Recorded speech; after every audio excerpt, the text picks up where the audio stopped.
I can't think of a better day to have Warren Buffett sitting right next to us. Warren Buffett, the chairman and CEO of Berkshire Hathaway, to talk about what's happening. And Warren, I know you are a long-term investor, but when people wake up and look at the futures and see down 150 because of what's happening in Ukraine and questions about the economy, I suppose, at this point, and whether what happens there spreads here, what do you tell them?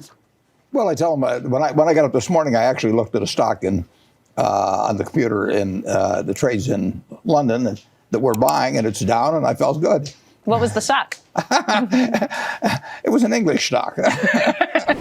So you look at this. I mean, would you have done that anyway, whether or not the futures were down? Would you still be buying? Well, I had a price limit on it, and we were buying it on Friday, but it's cheaper this morning, and that's good news. So you buy more as a result. Absolutely. When people start to think, well, this could be the beginning of something really bad, it could be even a World War III situation, it could be a return to the Cold War.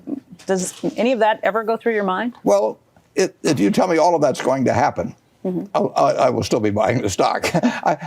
You're going to invest your money in something over time.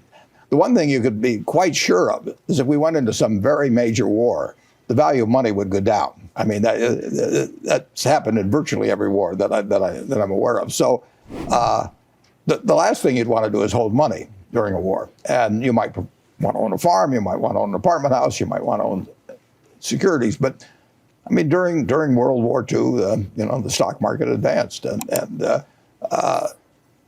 stock market is going to advance over time. American businesses are going to be worth more money. Now, dollars are going to be worth less, so that money won't buy you quite as much. But you're going to be a lot better off owning productive assets over the next 50 years than you will be owning pieces of paper, or I might throw in bitcoins.